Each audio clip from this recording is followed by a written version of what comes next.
Hello everyone good morning. देखो ਹੁਣ ਆਪਾਂ ਨੇ ਕੀਤਾ ਸੀ ਨਾ ਕੰਜ਼ਿਊਮਰ ਰਿਸਪੌਂਸ ਹੁਣ ਆਪਾਂ ਕੰਜ਼ਿਊਮਰ ਰਿਸਪੌਂਸ ਪ੍ਰੋਡਕਟ ਰੀਡ ਕਰਦੇ ਹਾਂ। ਉਹਦੇ ਵਿੱਚ ਕੀ ਬੇਸਿਸ ਨੇ? Benefit, usage, loyalty, occasion. ठीक है, मतलब कि बेनिफिट्स की हैडिंग आ जाएगी अपने को। देखो एफिशिएंसी, प्रेस्टीज, ड्यूरेबिलिटी, इकॉनमी, ठीक है, रीसेल वैल्यूज़ की कितनी बचती है अपने को। हम आप सब अगे फैक्टर सारे रीड करते हैं आप। Consumer response approach. Unlike consumer characteristics approach, the consumer response approach believes in why a consumer buys a product then asking as to who is the customer। ਵੀ ਜਦ ਆਪਾਂ ਕਿਉਂ ਕੰਜ਼ਿਊਮਰ ਪ੍ਰੋਡਕਟ ਨੂੰ bye ਕਰਦਾ ਹੈ, ਠੀਕ ਹੈ। Consumer responses to the market of offerings, consumer responses to the market offerings are much more important, which can be made on these basis of segmentation। these responses are किमें benefits दा की product का मिलेगा, product दी usage किन्नी है, ठीक है, loyalty किन्नी है product दी, occasion की है। बेनिफिट्स रिस्पॉन्स, बेनिफिट्स अगे आप फर्दर हैडिंग रिप पढ़ांगे इन्हां दी, बेनिफिट्स, यूसेज, लॉयल्टी, ओकेशन, ठीक है। बेनिफिट्स का की है, under this the consumer are subdivided into specific groups in relation to the various benefits that the buyer is seeking from a product in a particular. कि ਜਿਹੜਾ ਅੱਗੇ ਜਿਹੜਾ consumer ਹੈ ਉਹ ਅੱਗੇ ਸਬ ਡਿਵਾਈਡ ਕਰ ਦਿੰਦਾ ਹੈ ਅੱਗੇ ਪ੍ਰੋਡਕਟ ਨੂੰ ਗਰੁੱਪਸ ਦੇ ਵਿੱਚ, ਕਿ ਜੋ ਬਾਇਰ ਇੱਕ ਦੇਖਦਾ ਹੈ ਕਿ ਮੈਨੂੰ ਕੀ ਪ੍ਰੋਡਕਟ ਤੋਂ ਬੈਨੀਫਿਟ ਮਿਲਣਗੇ ਪਰਟੀਕੂਲਰ ਪ੍ਰੋਡਕਟ ਤੋਂ। These benefits are differ from product to product. ਹੁਣ product to product different benefits ਹੁੰਦੇ ਨੇ, ਤਾਂ ਉਹ ਸਾਰੇ ਦੇਖਦਾ ਕਿ ਮੈਨੂੰ ਇਸ ਤੋਂ ਕੀ ਬੈਨੀਫਿਟ ਮਿਲੇਗਾ, ਕਿੰਨਾ ਟਾਈਮ ਇਹ ਚੱਲੇਗਾ, ਕਿੰਨਾ ਵਧੀਆ ਪ੍ਰੋਡਕਟ ਹੈ, ਕੀ ਚੀਜ਼ ਹੈ। These benefits are aspects of efficiency, prestige, durability, economy, resale value and the like। ਹੁਣ ਅਗਰ ਕੋਈ ਕਾਰ ਪਰਚੇਜ਼ ਕਰ ਰਿਹਾ ਕਿ ਜਦੋਂ ਮੈਂ ਸੈਲ ਕਰੂੰਗਾ, ਕਾਰ ਕਰੂੰਗਾ ਤਾਂ ਮੇਰੀ ਵੈਲਿਊ ਘਟੇਗੀ ਤਾਂ ਨਹੀਂ, ਮਤਲਬ ਘਟੇਗੀ ਤਾਂ ਓਬਵੀਅਸਲੀ, ਬਟ ਇੰਨੀ ਜ਼ਿਆਦਾ ਤਾਂ ਨਹੀਂ ਫਾਲ ਕਰੇਗੀ। ਬੈਨੀਫਿਟਸ ਔਰ ਕਾਸਮੈਟਿਕ ਦਾ ਆਪਾਂ ਵਾਈਟ ਟੀਥ, ਜਿਵੇਂ ਸਟੋਪ ਬੈਡ ਬ੍ਰੈਥ, ਆਪਾਂ ਵਾਈਟ ਟੀਥਨਿੰਗ ਲੈਂਦੇ ਹਾਂ ਕਿ ਆਪਣੀ ਜਿਹੜੀ ਮੂੰਹ ਦੇ ਵਿੱਚ ਮਤਲਬ ਸਟੋਪ ਬੈਡ ਬਰੀਦਿੰਗ ਹੁੰਦੀ ਆ ਉਹ ਆਪਾਂ ਰਿਮੂਵ ਕਰ ਸਕੀਏ। ਜਦੋਂ ਉਹਦੇ ਲਈ ਆਪਾਂ ਨੂੰ ਕੀ ਚਾਹੀਦਾ, ਆਪਾਂ ਨੂੰ ਕੋਲਗੇਟ, ਕਲੋਜ਼ਅਪ ਆਪਾਂ ਦੇਖ ਸਕਦੇ ਹਾਂ। Percentage of market share 65% of market share they are gaining like Colgate ਤੇ ਕਲੋਜ਼ਅਪ, ਠੀਕ ਹੈ। ਥੈਰਾਪਿਊਟਿਕ ਮਤਲਬ ਕੀ ਹੋ ਗਿਆ, ਫਾਈਟ ਗਮ ਟਰਬਲਸ, ਠੀਕ ਹੈ। ਆਪਾਂ ਅੱਗੇ ਦੇਖਦੇ ਹਾਂ ਕਿ ਆਪਣੇ ਮਤਲਬ ਗਮਸ ਦੀਆਂ ਜੋ ਪ੍ਰੋਬਲਮਸ ਹੁੰਦੀਆਂ ਨੇ ਉਹ ਆਪਾਂ ਕਿਵੇਂ ਰਿਮੂਵ ਕਰਦੇ ਹਾਂ। ਫੋਰਹਾਨ, ਸਿਬੇਕਾ, ਸਿਗਨਲ, ਤਾਂ ਇਹਨਾਂ ਦੀ ਮਾਰਕੀਟ 25% ਕਰਦੇ ਹਾਂ। ਆਯੁਰਵੈਦਿਕ ਅਗਰ ਆਪਾਂ ਦੇਖੀਏ, ਠੀਕ ਹੈ, ਜਿਨ੍ਹਾਂ ਦੀ ਹੈਡਿੰਗ ਮੇਨ ਹੁੰਦੀ ਹੈ ਵਿਦਾਊਟ ਸਾਈਡ ਇਫੈਕਟਸ, ਕਿ ਕੋਈ ਸਾਈਡ ਇਫੈਕਟਸ ਨਹੀਂ ਹੋਏਗਾ, ਜਿੱਦਾਂ ਆਪਾਂ ਵੀਕੋਵਰਜ, ਦਰੰਤੀ, ਨੀਮ, ਤਾਂ ਇਹਦਾ 5% ਲੋਕ ਲੈਂਦੇ ਆ। ਸੋ ਜ਼ਿਆਦਾ ਲੋਕ ਵਾਈਟ ਟੀਥ ਹੀ ਲੈਂਦੇ ਨੇ ਕਿ ਸਾਡੀ ਅਸੀਂ ਬੈਡ ਬਰੀਦਿੰਗ ਨਾ ਹੋਵੇ ਸੌਰੀ, ਅਤੇ ਵਾਈਟ ਟੀਥਨਿੰਗ ਹੋਵੇ, ਤਾਂ ਉਹ ਜ਼ਿਆਦਾ ਕੋਲਗੇਟ ਅਤੇ ਕਲੋਜ਼ਅਪ ਹੀ ਪ੍ਰੈਫਰ ਕਰਦੇ। ਮਾਰਕੀਟ ਦਾ ਸ਼ੇਅਰ ਦੱਸਿਆ ਵੀ ਮਤਲਬ 65% ਇਹਨਾਂ ਨੂੰ ਮਿਲਦਾ, 25% ਫਿਰ ਦੇਖਦੇ हैं भी फाइट गम ट्रबल्स भी, अगर है ना भी आपके गम्स में अगर कुछ तकलीफ है तो उसको रिमूव करती है ये चीज़, तो इसलिए आप फॉरहान, सिबिका, सिग्नल ਜਿਹੜੇ थोड़े मैडिकली ब्रांड हो जाते हैं। फिर आंदा अदर जिमें वाइट वर्टिलिटी, मतलब ਸਮੋਕਰਸ, ਡੈਂਟਬੋਕ 5%, ਇਹਨਾਂ ਦੀ ਜਸਟ 5% ਰਹਿ ਜਾਂਦੀ ਹੈ। For instance in case of toothpaste the benefits ਔਰ ਮੇ ਬੀ ਬ੍ਰਾਈਟ ਟੀਥ, ਮਤਲਬ ਅਗਰ ਆਪਾਂ ਟੂਥਪੇਸਟ ਦੇ ਅਕੋਰਡਿੰਗ ਦੇਖੀਏ, ਟੀਥ ਦੇ ਅਕੋਰਡਿੰਗ ਦੇਖੀਏ, ਆਪਾਂ ਨੂੰ ਹੁੰਦੇ ਵੀ ਸਾਡੇ ਬ੍ਰਾਈਟ ਟੀਥ ਹੋਣ, ਟੇਸਟ ਐਂਡ ਲੋ ਪ੍ਰਾਈਸਿਸ 'ਤੇ ਵੀ ਹੋਣ। In case of an automobiles ਦੇ ਬੈਨੀਫਿਟਸ ਔਰ ਸੋਰਟ ਆਫ ਮਤਲਬ ਫਿਊਲ ਦੀ ਐਫੀਸ਼ੀਐਂਸੀ ਕਿੰਨੀ ਹੈ, ਕੀ ਕੁਆਲਿਟੀ ਹੈ, ਕੀ ਸਟੇਟਸ ਹੈ, ਰੀਸੇਲ ਵੈਲਿਊਜ਼ ਦੀ ਕੀ ਪਏਗੀ। Segmentation based on the benefit is usually most practical approach from a marketing stand of point of view because of its close connection, product planning and publicity. ਅਗਰ ਆਪਾਂ ਕੋਈ market approach ਦੇਖਦੇ ਹਾਂ ਤਾਂ proper ਆਪਾਂ ਨੂੰ ਇੱਕ ਅੱਛੇ ਤਰੀਕੇ ਨਾਲ ਦੇਖਣੀ ਪੈਂਦੀ ਹੈ, ਠੀਕ ਹੈ। ਪ੍ਰੋਪਰ ਮਤਲਬ ਕਨੈਕਸ਼ਨ ਬਣੇ, ਪ੍ਰੋਡਕਟ ਪਲੈਨਿੰਗ ਅੱਛੇ ਤਰੀਕੇ ਨਾਲ ਹੋਵੇ। Thus a company can choose the benefit it wants to emphasize, create a product and deliver it by a direct message to the group seeking the benefits और set of benefits. फिर company अपना product choose करे तो देखे कि उसने की benefit provide करना है, मतलब एक डायरैक्ट मैसेज प्रोवाइड करे, जिदा white teeth, stop bad breath, ये डायरैक्ट मैसेजेस ये हो गए। ब्रांड हो गया कोलगेट ते क्लोजअप, तो किस रिलेटेड हो गया, कॉस्मैटिक रिलेटेड बनाना सी। नेक्स्ट है usage response. The first departure from pure demographic section is usage or a volume response on the basis of segmentation. Thus, the amount of usage of a particular product has its say among different consumer segments. Under this approach, the seller distinguishes the users as the heavy, medium, light, non-user of his product. Then he attempts to determine whether these groups differ in demographic or psychographic. कि कौन product ਨੂੰ heavily use कर रहा है, medium मतलब mediocre, light कौन, non user ਕੌਣ ਨੇ ਤੇ ਕਿਵੇਂ ਇਸ ਨੂੰ ਡਿਟਰਮਾਈਨ ਕਰੇਗਾ ਡੈਮੋਗ੍ਰਾਫਿਕ ਦੇ ਉੱਤੇ ਜਾਂ ਸਾਈਕੋਗ੍ਰਾਫਿਕ ਉੱਤੇ। ਦਸ ਦਾ classification is into primary groups such as users, known users and potential users. Actual users are separated as to heavy and light users, ठीक है। Actual users are separated as to heavy and light users where an attempt is to made to determine the difference that exists between them. Naturally concentrate ਕਿਹਦੇ ਕਰਦੇ ਹਾਂ ਆਪਾਂ heavy users ਕਿ ਜੋ consumer 4 times to 10 times ਆਪਣਾ product use ਕਰਦੇ ਨੇ rather then light users ਨਾਲੋਂ। ਬਟ ਜਿਹੜਾ ਇੱਕ ਸੈਲਰ ਹੈ ਉਸਨੂੰ ਹਰ ਗਰੁੱਪ 'ਤੇ ਹੀ ਕੰਸਨਟਰੇਟ ਓਨਾ ਹੀ ਕਰਨਾ ਚਾਹੀਦਾ। ਨੋਨ ਯੂਜ਼ਰਸ ਗਰੁੱਪਸ ਨੂੰ ਆਪਾਂ 2 ਤਰ੍ਹਾਂ ਦੇ ਲੋਕਾਂ ਕੰਸੀਡਰ ਕਰ ਸਕਦੇ ਹਾਂ, ਜਾਂ ਤਾਂ ਜਿਹੜੇ ਪ੍ਰੋਡਕਟ ਉਹਨਾਂ ਦਾ ਬਿਲਕੁਲ ਯੂਜ਼ ਨਹੀਂ ਕਰਦੇ ਜਾਂ ਕਦੇ ਕਦੇ ਯੂਜ਼ ਕਰ ਲੈਂਦੇ ਨੇ, ਹੂ ਮਾਈਟ ਯੂਜ਼ ਮਤਲਬ ਯੂਜ਼ ਕਰ ਸਕਦੇ ਹਾਂ।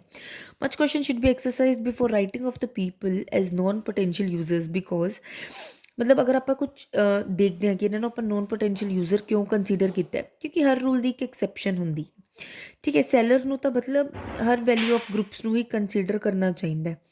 ਪੋਟੈਂਸ਼ੀਅਲ ਯੂਜ਼ਰਸ ਆਰ ਦੋਜ਼ ਮਤਲਬ ਇਹ ਯੂਜ਼ ਨਹੀਂ ਕਰਦੇ ਪ੍ਰੋਡਕਟ ਬਟ ਇਹਨਾਂ ਨੂੰ ਕੋਈ ਰੋਕਦਾ ਵੀ ਨਹੀਂ ਹੈ, ਮਤਲਬ ਕੁਛ ਵੀ ਫੰਕਸ਼ਨਲ ਕਲਚਰਲ ਇਕਨੋਮਿਕ ਰੀਜ਼ਨਸ ਕਾਰਨ ਇਹ ਕਈ ਵਾਰ ਆਪਣੇ ਆਪ ਨੂੰ ਰੋਕ ਲੈਂਦੇ ਨੇ ਬਟ ਮਤਲਬ ਇਹ ਨਹੀਂ ਹੁੰਦਾ ਕਿ ਇਹ ਪ੍ਰੋਡਕਟ ਨੂੰ ਬਿਲਕੁਲ ਹੀ ਯੂਜ਼ ਨਹੀਂ ਕਰਦੇ। Many times it may be ignorance of the product ਔਰ ਇਨਰਸ਼ੀਆ ਔਰ even a psychographic resistance. However, these can be removed effectively. Thus, extensive information feed will be like kill ignorance. अगर इन्होंने अच्छी तरीके नाल information पता लगे तो प्रोडक्ट ਨੂੰ इग्नोर करना बंद कर देंगे हैं।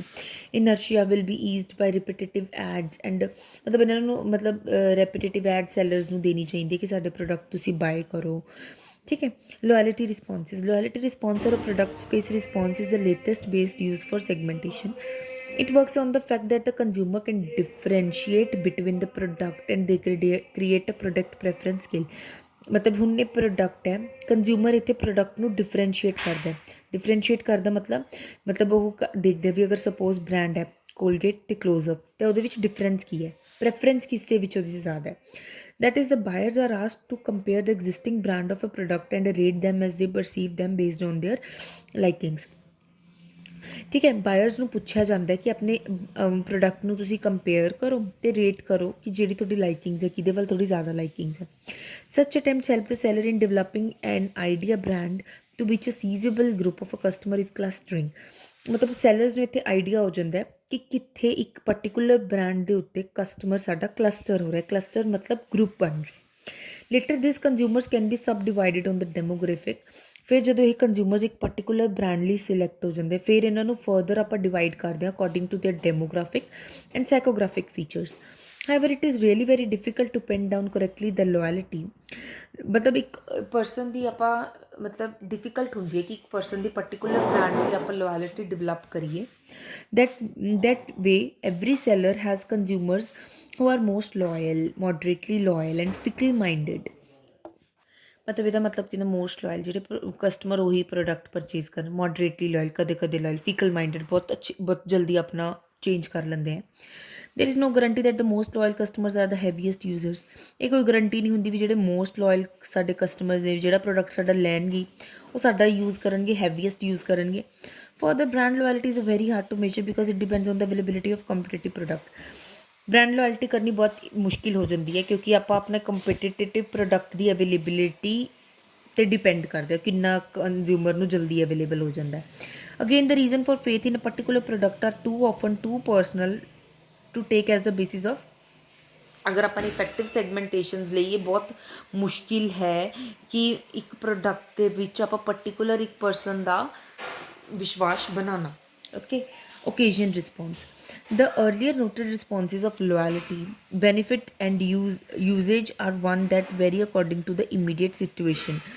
For this reason, the shrewd markets use occasion ਮਤਲਬ ਫਿਰ ਇਹ ਓਕੇਸ਼ਨ ਰਿਸਪੌਂਸ ਯੂਜ਼ ਕਰਦੀਆਂ ਨੇ to determine which situation produce optimal consumption patterns for a given product.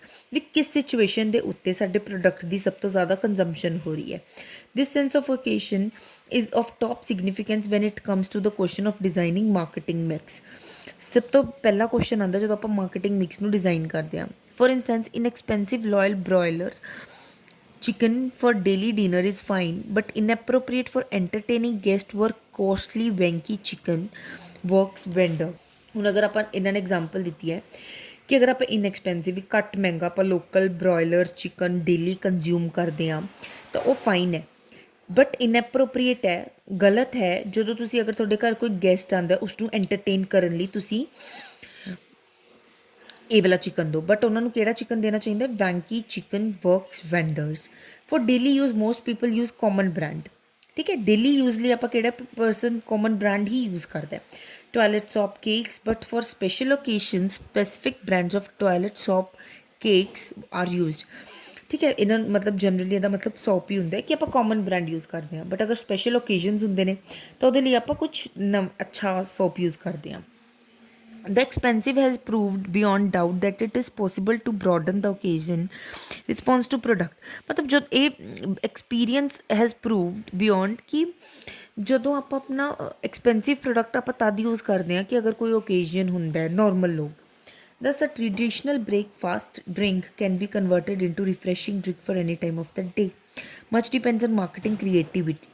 In conclusion, it can be said that a marketer may proceed to segment his market in many ways ਕਿ ਕਿਸੇ ਵੀ ਤਰੀਕੇ ਨਾਲ ਉਹ ਆਪਣੀ market ਨੂੰ segment ਕਰ ਸਕਦਾ ਹੈ his goal is to delimit and determine the most decisive mode of segmentation ਉਸਦਾ ਮੇਨ ਗੋਲ ਹੁੰਦਾ ਕਿ ਉਸਨੇ ਡਿਟਰਮਾਈਨ ਕਰਨਾ ਹੈ ਸਭ ਤੋਂ ਵੱਧ ਅੱਛਾ ਇੰਪੋਰਟੈਂਟ ਏਰੀਆ ਕਿ ਜਿੱਥੇ ਉਹਦਾ ਪ੍ਰੋਡਕਟ ਬਹੁਤ ਅੱਛੇ ਤਰੀਕੇ ਨਾਲ ਚੱਲ ਸਕੇ that is the difference among the buyers that may be the possible most consequential in choosing among them for a market to ਮਤਲਬ ਇਹ ਤਾਂ ਬੇਸਿਕਲੀ ਇਸ ਪੈਰੇ ਦਾ ਮਤਲਬ ਇਹ ਹੈ ਕਿ ਜਦ ਇੱਕ ਮੈਨੇਜਰ ਨੂੰ ਅੰਡਰਸਟੈਂਡ ਹੋ ਗਿਆ ਮਾਰਕੀਟ ਬਾਰੇ ਅਪਰੋਚ ਬਾਰੇ ਫਿਰ ਉਹ ਇੰਟੈਲੀਜੈਂਟ ਡਿਸੀਜ਼ਨ ਲਵੇ ਪ੍ਰੋਡਕਟ ਬਾਰੇ ਪ੍ਰਾਈਸ ਪ੍ਰਮੋਸ਼ਨ ਅੱਛਾ ਕਰੇ ਪਲੇਸ ਅੱਛਾ ਕਰੇ ਫਿਰ ਮਾਰਕੀਟਿੰਗ ਮਿਕਸ ਦੇ ਫੰਕਸ਼ਨਸ ਨੂੰ ਅੱਛੇ ਤਰੀਕੇ ਨਾਲ ਯੂਟੀਲਾਈਜ਼ ਕਰੇ ਤਾਂ ਅੱਛੇ ਤਰੀਕੇ ਨਾਲ ਆਪਣੀ ਸੈਗਮੈਂਟੇਸ਼ਨ ਬਣਾਵੇ according to demographic area according to loyalty according to social area ਠੀਕ ਹੈ ਅਕੋਰਡਿੰਗ ਟੂ ਦੇਅਰ ਮਤਲਬ ਜੀਓਗ੍ਰਾਫਿਕਲ ਏਰੀਆ ਸਭ ਅਕੋਰਡਿੰਗ ਆਪਣਾ ਡਿਸੀਜ਼ਨ ਅੱਛੇ ਤਰੀਕੇ ਨਾਲ ਆਪਣੀ ਸੈਗਮੈਂਟੇਸ਼ਨਸ ਬਣਾਵੇ ਤਾਂ ਇਹ ਆਪਣਾ ਬਹੁਤ ਅੱਛੇ ਤਰੀਕੇ ਨਾਲ ਵਰਕ ਕਰ ਸਕਦੀ ਹੈ ਚੀਜ਼ ਠੀਕ ਹੈ ਨੈਕਸਟ ਆਪਾਂ ਕਲਾਸ ਦੇ ਵਿੱਚ factors involved in market segmentation read ਕਰਾਂਗੇ ਓਕੇ ਥੈਂਕ ਯੂ